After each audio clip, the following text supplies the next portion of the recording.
dans le cadre du contradictoire, il y a eu des échanges entre les services de l'État, le préfet de la Guadeloupe et moi-même pour effectivement regarder et apprécier les observations faites par la Chambre.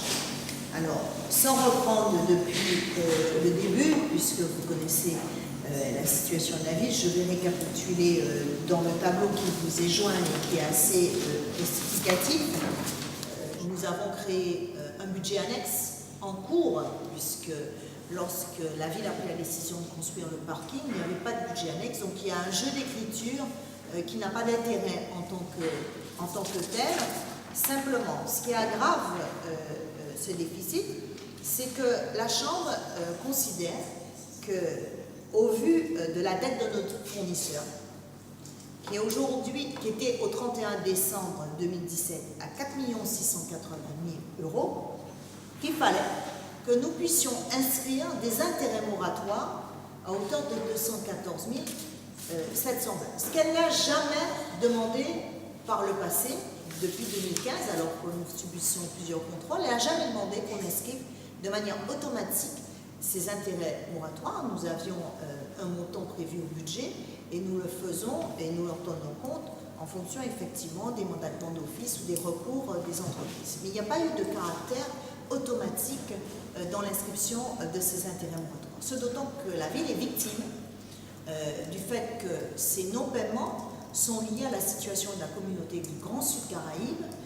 dont vous savez qu'elle est redevable chaque année dans le cadre du transfert des compétences. On fait ce qu'on appelle une évaluation des charges et on détermine le remboursement par rapport aux recettes que la communauté a récupérées sur le budget de la ville. À l'époque, c'était près de 8 millions. On regarde les charges, ça s'appelle une commission d'évaluation des charges, qui arrête le montant de la compensation. Elle a arrêté le montant de la compensation pour Capester, elle a arrêté le montant de la compensation pour Basser, et pour Basser, c'est 2 millions. Or, si nous ne payons pas nos fournisseurs à hauteur de 4 680 000 €, c'est que la CSBT, à cette date, nous devait près de 5 millions au 31 décembre. Donc, en fait, le raisonnement à considérer, si vous nous demandez de mettre des intérêts pour payer les fournisseurs, ce serait logique qu'en recette, nous puissions, nous, villes, inscrire des intérêts à faire supporter par la communauté du fait de son retard de paiement. Juridiquement, ce n'est pas possible. Juridiquement, ce n'est pas possible parce que autant le caractère automatique vis-à-vis des entreprises est prévu par la loi, autant, s'agissant d'une collectivité vis-à-vis d'une autre collectivité, il faut un jugement du tribunal qui permet, sur la base de ce jugement, de demander l'inscription de cette somme dans le budget de recettes.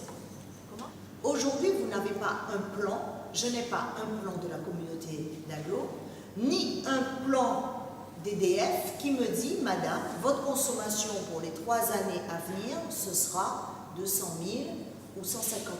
Donc je vais engager une procédure judiciaire que dès lors que la CSBT ne paie pas dans l'année civile, on lui applique des intérêts moratoires qui viendront en recette dans le budget et ça évitera d'avoir un déficit qui ne correspond pas à la réalité en termes de gestion de cette ville. C'est contre la CSBT que vous avez engagé? Oui, je n'engage pas contre qui que ce soit, j'engage contre une collectivité qui se doit de, comment dirais-je, allouer et respecter la dotation dans le cadre de l'exécution de son budget. Parce que le budget est inscrit, mais nous ne sommes pas prioritaires au regard effectivement des paiements par rapport au problème de trésorerie. Donc ça, je vais le faire sur le budget 2019. Je n'ai pas jugé utile de le faire par le passé, puisqu'effectivement les intérêts de retard au non-paiement des factures, on ne me l'appliquait pas dans le budget.